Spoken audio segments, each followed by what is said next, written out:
Hey la team OM, comment vous allez? Vous allez bien ou vous allez pas bien? Nous sommes dimanche matin, alors prenez votre temps, écoutez-moi tranquillement, prenez votre petit café, voilà, mettez-vous en place, une petite matinale, un petit flash mercato pour aborder les dossiers les plus chauds. Alors les dossiers les plus chauds, vous avez vu dans le titre, Oba a dit oui. Il a dit oui à l'OM, il veut revenir à l'Olympique de Marseille. Pexao ou Fofana, c'est aussi dans le titre, donc on va voir quel ailier sera recruté par l'OM et je vais vous détailler un petit peu les différences entre ces deux joueurs. Il y a d'autres informations que je vais vous énoncer dans cette vidéo là, mais tout d'abord, l'information principale d'aujourd'hui, c'est quoi? C'est l'arrivée d'une recrue officielle, la troisième ou la deuxième ou la première, je sais plus dans quel ordre c'était. C'est CJ Egan Riley qui arrive du côté de Marseille, du côté de Marignane. Je vous demande à vous, les Marseillais qui sont sur place, de l'accueillir et de lui montrer un petit peu ce que c'est la ferveur marseillaise. Il arrivera vers les 15h45 à Marignane et il sera présenté dans la conférence de presse ce lundi, donc demain normalement, logiquement, et on vivra peut-être cela ensemble comme d'habitude en live, si c'est dans les horaires qui correspondent à mon travail, parce que malheureusement, je travaille aujourd'hui, donc ce soir, demain soir, et c'est compliqué, parce que sinon je dormirai pas et je serai très fatigué et très ronchon, et je bafouillerai beaucoup dans mes vidéos. D'ailleurs, je vais peut-être bafouiller dans celle-ci. Allez, on y va sur quoi? Sur le mercato, c'est parti pour un nouveau flash mercato. Parti, let's go cacao. Et c'est parti pour quoi? On commence par quoi? Par le dossier peut-être le plus chaud. Alors c'est pas Timothy Weah, c'est pas Pexao, c'est pas d'autres dossiers comme Aguerd, comme Rongier pour le départ ou Benasser pour le retour. C'est Pierre-Emerick Aubameyang qui a dit oui. Il a dit oui à quoi? Il veut revenir à l'Olympique de Marseille. Accord entre l'Olympique de Marseille et Pierre-Emerick Aubameyang qui aurait été trouvé pour un contrat d'une durée de 2 ans. Alors 1 an plus 1 an. 2 ans sec, je ne sais pas, mais en tout cas, moi le principal c'est qu'il revienne du côté de l'OM. Ça nous apportera de l'expérience, du niveau, s'il a gardé le rythme, et j'espère qu'il a gardé, et de l'efficacité, et encadrer d'autres joueurs comme Amine Gouiri, qui est encore jeune, qui n'a pas de référence européenne, de très haut niveau, et il pourrait lui expliquer 2-3 choses, comme les autres joueurs qui sont autour, Jonathan Rowe, Mason Greenwood, et tous les autres qui sont dans la ligne d'attaque, qui sont assez jeunes du côté de l'OM. Donc, bon retour à toi, Pierre-Emerick Aubameyang. Si tu reviens dans la journée, je te souhaite un excellent retour et je souhaite que ça se passe le mieux possible avec De Zerbi et Longoria et tous les autres de l'effectif, bien sûr. Les discussions, j'oublie pas Benassia, j'oublie pas tout le club, bien. Les discussions se poursuivent, c'est pas terminé, pour l'instant c'est pas encore officiel. Il reste quoi? La partie pécuniaire. Le salaire, et oui, on discute en ce moment du salaire. Pourquoi pas un salaire à la mesure du club olympien? Parce que s'il veut un salaire d'un club saoudien, eh ben, il dirait pas oui pour un contrat de 2 ans. Donc je pense que ça va se faire. Je pense que dans les prochaines heures, les prochains jours, ça devrait se faire du côté de l'OM. Donc bon retour à toi, Aubameyang du côté de l'OM. N'hésitez pas à me dire si vous êtes hypé dans les commentaires. N'hésitez pas à me donner votre avis. Est-ce que vous pensez que ça va se faire? Dites-moi si vous n'êtes pas rassuré de savoir que c'est en train de discuter sur le salaire. Je pense que s'il a dit oui pour un contrat de 2 ans, à mon avis, ça va se faire. Parce qu'il est pas bête. Sinon, il dirait pas oui. Il dirait non, je ne veux pas parce que je sais que vous pouvez pas me payer un salaire. Mais bon, on continue. C'est pas terminé pour Aubameyang. Une petite information qui date de l'année dernière, à l'époque où l'OM essayait de le garder, Longoria essayait de pousser à le garder, De Zerbi voulait le garder. Malheureusement, l'appel du financier, un salaire qui n'était irréfusable avec un 20 millions d'euros par an donné par Alcatia et il était parti. À l'époque, Pablo Longoria nous disait sur Pierre-Emerick Aubameyang la saison dernière, c'est un champion et il a des caractéristiques presque uniques. Nous parlons du meilleur buteur de la Ligue Europa, de l'histoire de la Ligue Europa. Nous espérons qu'il restera avec nous jusqu'à la fin de sa carrière. Donc pourquoi pas un retour? Et ça sera la fin de sa carrière derrière? Eh ben, il aura vu juste. L'année dernière, Pablo Longoria aura été un devin. Allez, on enchaîne avec un autre dossier. Pierre-Emerick Aubameyang, bon retour à toi. On enchaîne, bam. Et dites bon retour à Pierre-Emerick dans le commentaire. On enchaîne avec Pexao. Le dossier Pexao, l'OM aurait soumis une deuxième offre. Je vous l'ai déjà cité, mais je vous rappelle un petit peu, je vous remémore un petit peu le dossier au plus chaud. Au Feyenoord pour Pexao. L'offre pourrait atteindre les 35 millions d'euros avec les bonus compris. Pexao était absent. Donc la dernière information d'hier, il était absent pour le match en amical d'hier de Feyenoord face à l'Union Saint-Gilloise. Il était absent pour quelle raison? Il se serait blessé apparemment à l'entraînement cette semaine et son absence ne serait pas liée à un transfert imminent. Quand on dit ça, quand on dément à droite à gauche, est-ce que ça veut pas dire blessure diplomatique pour forcer un petit peu le départ de côté de Pexao? Est-ce que son agent, son entourage lui a dit écoute, fais semblant d'être blessé, comme ça, tu vas leur dire, écoutez, moi si c'est comme ça, je me blesse, je reste blessé comme ça pendant X temps, jusqu'à quand vous me laissez partir du côté de l'OM. Ils vous ont proposé beaucoup d'argent, donc moi je vais aller du côté de l'OM pour découvrir un autre championnat, une autre culture, et pourquoi pas un De Zerbi qui me plaît avec son jeu prôné ici et là. Donc peut-être un coup de bluff, je veux dire, ou plutôt un coup de forcing du côté de Igor Pexao, et pourquoi pas du côté de Pexao qui viendrait du côté de l'OM. J'arrête pas de dire du côté, mais c'est pas grave. Feyenoord miserait sur le réveil du marché anglais et espère une vente aux alentours des 40 millions d'euros. Ça, c'est l'information qu'on avait citée la dernière fois, mais ça reste toujours d'actualité. À mon avis, Feyenoord attend que les offres tombent. Donc attends jusqu'à quand, parce que si Igor Pexao pousse et va au clash avec son club, peut-être qu'il partira le plus rapidement possible, et on l'espère que Pexao vienne du côté de l'OM, ou s'il ne vient pas lui, pourquoi pas un plan B. Et le plan B, on parle de qui? On parle de Malik Fofana, le Lyonnais, le jeune Lyonnais de 20 ans. Donc 5 ans d'écart entre le Brésilien Pexao et Malik Fofana, qui sont au même poste, mais qui ont un profil légèrement différent. Donc il y a des qualités qui sont idoines, qui sont identiques, mais il y a quelques qualités qui sont différentes. On va en parler tout à l'heure. L'OM s'est positionné sur Malik Fofana et les discussions avancent bien entre les parties. Dossier en parallèle sur la piste Pexao. Donc c'est pas en même temps, on va prendre deux ailiers. Non, c'est en parallèle. C'est au cas où ça ne se passe pas du côté de Pexao. C'est Malik Fofana, peut-être le plan B après Pexao. Il y a d'autres plans à mon avis. Et moi, mon avis là-dessus aussi, c'est que peut-être que l'OM joue la finesse, joue le coup de bluff, joue le coup de pressing, le coup de pression du côté de Feyenoord qu'ils attendent. L'OM dit, écoute, tu veux attendre? Eh ben nous, on peut pas attendre. On va faire fuiter comme quoi on s'intéresse à d'autres joueurs. Donc pourquoi pas pour que Feyenoord accélère sur le dossier. Donc tout ça vient en lien. Pexao qui simule une blessure. L'OM qui dit, pourquoi pas, qui fait fuiter l'information de Malik Fofana. On peut penser que tout ça est en lien.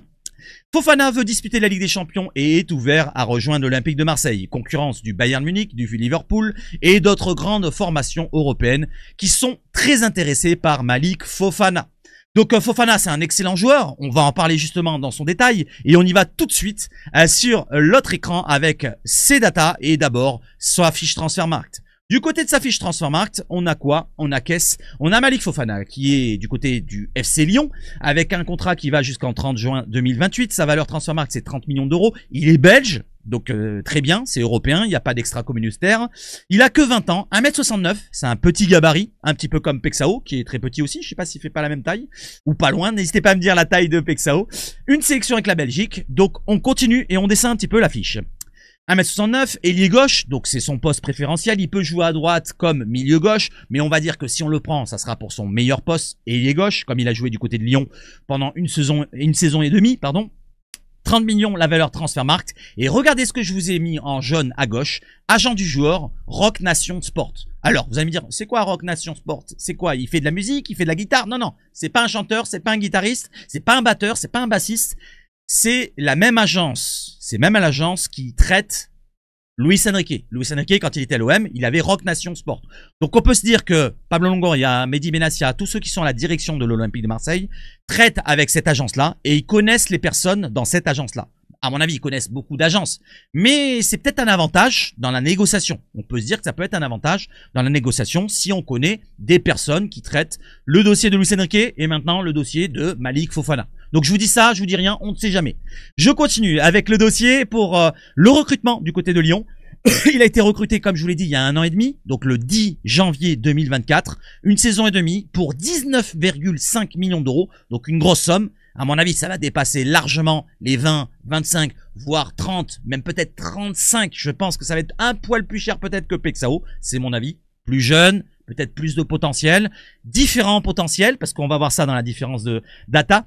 En Ligue 1, il a joué 46 matchs pour 8 buts et 5 passes D. Donc il a commencé tout doucement, mais il commence vraiment à exploser dans cette deuxième saison, ou plutôt première saison et demie. Donc la deuxième saison qu'il a commencé, celle qu'il a terminée avec Lyon, il a fait quand même une superbe saison. Donc un joueur qui éclot tout doucement, et c'est peut-être le moment de le prendre parce qu'après ça sera trop cher. C'est déjà même presque trop cher, j'ai envie de dire. Mais comme Lyon est en difficulté financière, ils ont besoin d'avoir de l'argent. Bah pourquoi pas en profiter. Je vais vous dire, si on peut profiter, c'est maintenant. C'est pas dans un an, c'est pas dans 2 ans, puisque on ne sait jamais si Lyon veut le garder et que derrière ils arrivent à rebooster un petit peu leur budget et que derrière ils veulent garder absolument Fofana et le revendre beaucoup plus cher. Attention, ça peut monter très très haut. Il a joué en Ligue 1, comme je vous l'ai dit, 46 matchs. Il a joué en Conference League 13 matchs, en Europa League 10 matchs, en UEFA Champions League. Non, c'est pas Champions League, c'est qualification de Conference League 4 matchs. Donc c'est un joueur qui a connu le très haut niveau européen avec l'Europa League, mais pas le très très haut niveau avec la Champions League. Mais comme je vous l'ai dit, c'est un joueur qui explose cette année, l'année dernière. Il peut encore beaucoup plus exploser. Donc c'est le moment de le prendre. J'ai envie de dire, c'est le moment de le prendre. Allez, on enchaîne maintenant avec les datas. Donc les datas, c'est quoi? C'est ça. Donc la différence entre Igor Pexao et Malik Fofana, vous voyez, il n'a pas énorme. C'est plus dans les centres du côté de Fofana. Vous voyez qu'il est à l'avantage. Plus dans les courses progressives avec le ballon. Il touche plus de ballons. Il court plus avec le ballon plutôt. Touché, non, c'est à peu près kiff-kiff. Et le reste, c'est à l'avantage d'Igor Pexao. Tout ce qui est passes décisives, expected goals, que ce soit les passes décisives et les buts, tout à l'avantage de Pexao, qui a beaucoup plus de stats l'année dernière, où il a explosé avec 19 buts et 18 passes décisives, si je me trompe pas, dans les chiffres. Donc voilà les différences à brut des deux joueurs, mais il y a d'autres différences. Je vais détailler un petit peu la chose, je vais pas vous laisser ça comme ça. Allez, on continue avec les détails. Et les détails, les voici et les voilà. Donc les détails concernant Malik Fofana. C'est un jeune joueur, il est à 20 ans, donc il fait partie des jeunes joueurs de U20 dans les 5 plus grands championnats européens. La Ligue 1, la Serie A, la Liga, la Bundesliga et la Première Ligue. Donc Malik Fofana est premier ou deuxième? Alors attendez, il est premier. Il est premier dans le nombre de courses les plus progressistes, progressives plutôt, avec le ballon. Donc comme je vous l'ai dit, c'est un joueur qui va porter le ballon et qui va faire les différences, même en course, avec le ballon. C'est un joueur qui est très très véloce et même avec le ballon, il peut faire la différence. Donc il est premier au classement parmi les joueurs de U20, donc les moins de 21 ans on va dire. Donc il est quand même bien classé européen, hein. C'est européen, 5 championnats. Je continue avec d'autres datas. Top 5 européens, pareil, les 5 plus grands championnats. Il est dans les meilleurs au classement des duels offensifs gagnés. Il est même deuxième derrière Yildiz, le joueur de la Juve. Il est avec 49,29% de duels gagnés. Donc c'est quand même une fois sur deux où il arrive à passer avec le duel qui le gagne à chaque fois. Donc il est deuxième, derrière Yildiz, devant Rodriguez, devant Gittens de Dortmund et devant Fernandez de Southampton. Donc vous voyez que il fera la différence avec le ballon. Voilà, par la course. Il fera la différence dans les duels. Donc c'est un joueur qui est très fort dans les dribbles, qui est très fort avec le ballon, enfin dans les courses. Et on continue derrière. Malik Fofana contre les 5 meilleurs championnats, dans les 5 meilleurs plus grands championnats. Il est premier dans les centres, pardon. À chaque fois je confonds la course pour cross, c'est les centres. Il est premier dans les centres, dans le plus grand nombre de centres par match, en 90 minutes, 4,49 centres par match. Il est premier dans les centres réussis, les centres précis, tous les 90 matchs, tous les 80 minutes donc par match. Donc il est premier dans les 5 plus grands championnats parmi les U20, comme je vous l'ai cité. Il est premier dans les expected goals par tir, c'est-à-dire il a 0,15, donc il a 0,15% de chance de marquer sur un tir, c'est-à-dire une fois sur 6, une fois sur 7, il marque un but, voilà. Par rapport au tir, par rapport au U20 comme je vous l'ai cité, et il est premier aussi dans les courses progressives. Donc c'est un joueur qui a beaucoup de bonne qualité par rapport aux jeunes européens. On enchaîne. Et on enchaîne avec quoi? Pexao, pour vous montrer un petit peu la différence. Pexao, il a une grosse différence, c'est que quoi? Il tente beaucoup. Il tente beaucoup plus que Fofana. Il a une grosse qualité de frappe, peut-être meilleure que celle de Fofana. Il a une grosse frappe, il frappe de loin, et il se réaxe beaucoup dans la surface. C'est un joueur qu'on va retrouver beaucoup dans la surface. Je parle d'Igor Pexao, à contrario d'un Malik Fofana, même s'il y va quand même dans la surface pour marquer quelques buts, mais il est plus un joueur de couloir, plus de couloir qu'un Pexao, qui va plutôt se réaxer pour tenter sa chance. Il est presque, je vais pas dire bené, mais têtu et obtus dans son choix. À chaque fois qu'il prend le choix d'aller au fond de son action, Igor Pexao ne change pas de choix. À contrario d'un Malik Fofana qui est plus à s'arrêter, à réfléchir et pourquoi pas même, j'ai envie de dire, plus participer au jeu. Même s'il n'y participe pas, comme il a marqué à la construction des actions pour Pexao, c'est à peu près pareil pour Malik Fofana, un peu à l'avantage de Malik Fofana, mais il touche pas beaucoup de ballons. Que ce soit dans le milieu de terrain, c'est-à-dire dans les 30 mètres entre la ligne, vous voyez ce que je veux dire, du milieu, les 15 mètres devant, les 15 mètres derrière. Donc le milieu de terrain, dans le cœur du jeu, il ne construit rien. Je parle de Malik Fofana et de Pexao. Et derrière, dans la ligne défensive, les deux ne défendent pas beaucoup. Voilà un petit peu ce qu'on peut dire dans le détail. Je vais pas vous détailler 150 ans. On va le faire en ligue, j'allais dire. En live, pardon, je commence à fatiguer. Tout ça ensemble, si bien sûr, la rumeur Fofana est concrète et continue. Mais vu que ça a été relayé par Foot Mercato, par RMC Sport et par d'autres médias, je pense qu'on peut penser que c'est vraiment une rumeur qui est plutôt concrète. Allez, on enchaîne, les amis. Donc avec Pexao, et on continue avec la ligne offensive. Donc si on a vu qu'on a Aubameyang ou Pexao ou Fofana qui arrivent, ça fait quand même une belle ligne d'attaque. Et voyons un petit peu, faisons un résumé de toute notre ligne d'attaque au cas où ça arriverait. Amine Gouiri, Mason Greenwood, Malik Fofana, Pierre-Emerick Aubameyang, Jonathan Rowe, Faris Moumania, Amin Harit et Robinho Vaz. Ça, c'est au cas où que Malik Fofana viendrait à l'OM. Si on enlève Malik Fofana, vous rajoutez Pexao et c'est quand même assez sympa. Vous avez Amine Gouiri, Greenwood, Pexao, Pierre-Emerick Aubameyang, Jonathan Rowe, Moumbagna et les autres derrière. Ça fait quand même une superbe ligne d'attaque. Et j'oublie pas un autre joueur. Parce que là, je viens de vous citer Pexao, Aubameyang, Malik Fofana. Maintenant, il y a un autre qui pourrait jouer aussi dans la ligne d'attaque, mais qui pourrait jouer à d'autres postes. Vous savez de qui je parle? De Timothy Weah, bien sûr. Allez, on y va sur Timothy Weah et on va voir un petit peu les dernières informations sur Timothy Weah. Timothy Weah veut rejoindre l'OM. Ça, c'est le résumé de la chose. Il y a un contrat de 5 ans, il aurait donné son accord, ici et là. L'OM veut un prêt sans option obligatoire. Du côté de la Juve, on veut une option obligatoire autour des 15 millions d'euros, ou alors un transfert sec. Donc, on en est là sur les chiffres. On en est là sur les chiffres du contrat. On en est là sur les chiffres du transfert.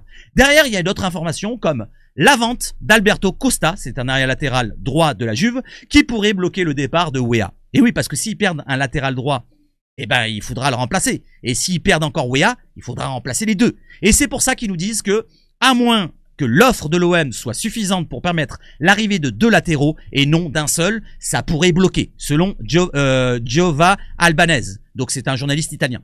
Voilà un petit peu l'information qu'on peut rajouter. C'est plutôt négatif, mais on va se dire qu'on est en bonne voie. Il y avait un accord avec le joueur. On n'était pas très loin de trouver un accord sur un prêt avec option peut-être pas obligatoire pour le moment, mais on peut penser que l'OM a négocié avec des clauses ici et là. Donc on peut se dire qu'on n'est pas très loin. Ça pourrait tomber peut-être même avant Aubameyang.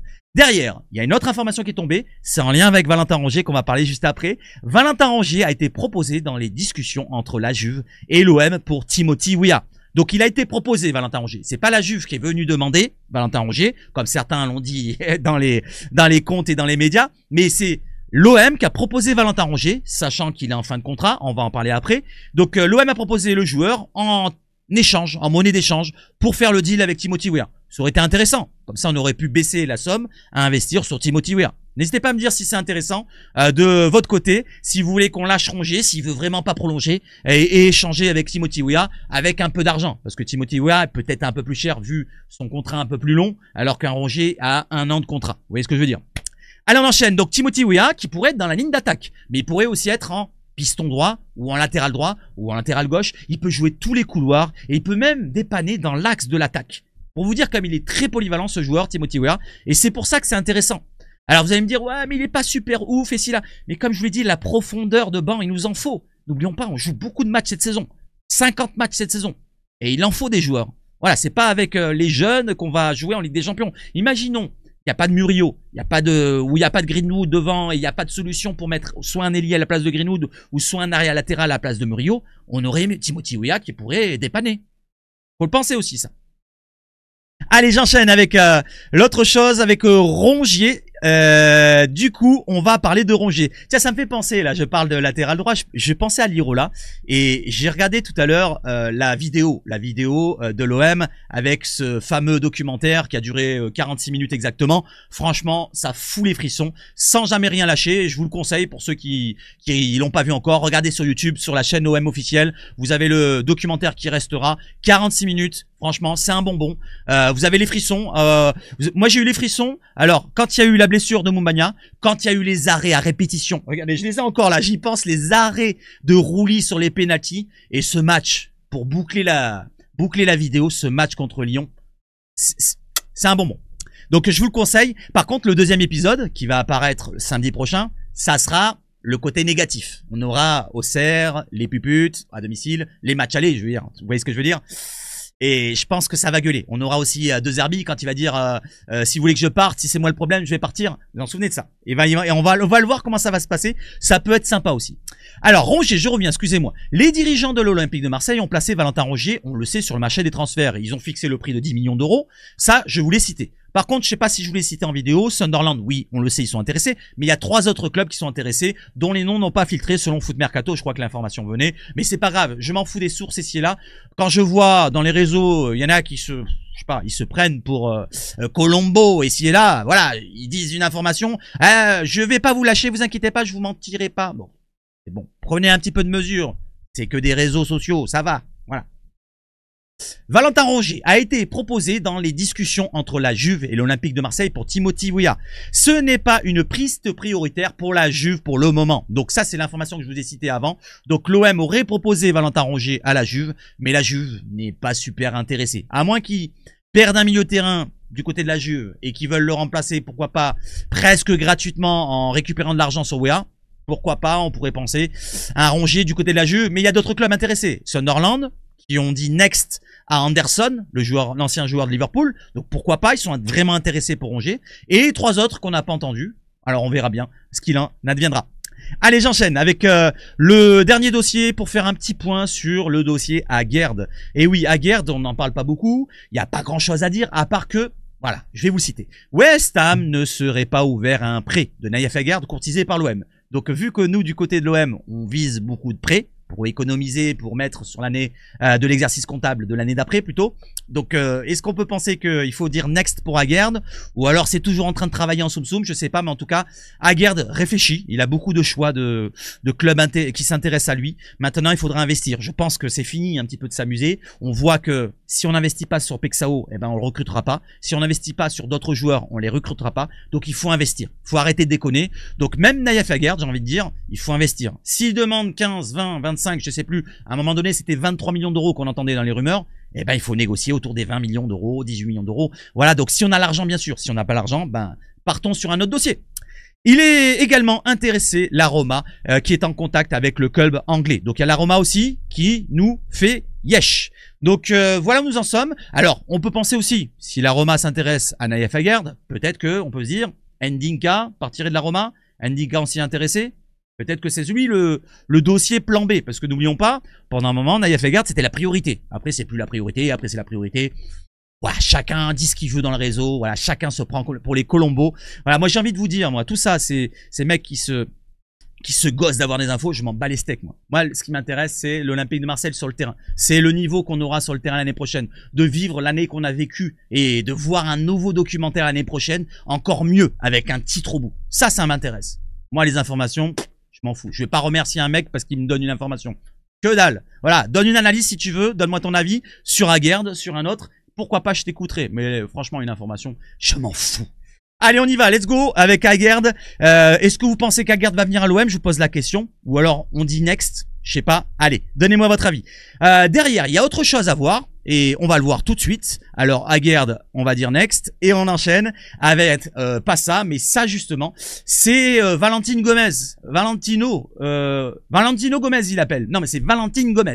Pardon. Valentine Gomez de Vélez Sarsfield. Donc, il est visé par Feyenoord. Donc, Feyenoord, si vous voulez Valentine Gomez, moi je veux Valentine Gomez pour l'OM. Si vous le voulez, lâchez-nous Pexao. Si vous m'écoutez, Feyenoord, écoutez-moi bien. Lâchez le morceau. Allez, on enchaîne avec le plan tactique. Non, je vais pas vous le montrer aujourd'hui, donc on va arrêter là. Voilà donc les informations les plus chaudes pour le mercato olympien. J'espère que vous avez passé un bon moment avec moi. N'hésitez pas, les amis, à mettre de la force pour la chaîne. Ah bah il y a encore l'information d'Egan Riley. N'hésitez pas aussi de donner la force à Egan Riley tout à l'heure. Mettez des fumigènes, donnez-lui dans la main. Faites attention qu'il se blesse pas à la Sanchez qui a failli glisser sur le fumigène. Et vous allez vers les 15h45 à Marignane. Demain il y a la conférence de presse. Si je suis là, je vous la programmerai, peut-être pas ce soir, mais demain matin. Voilà, vous avez compris? Allez, je vous souhaite de passer une excellente journée de dimanche. Prenez soin de vous, hydratez-vous. Et surtout, vive le foot chez Zabash Foot. Et surtout, allez l'OM!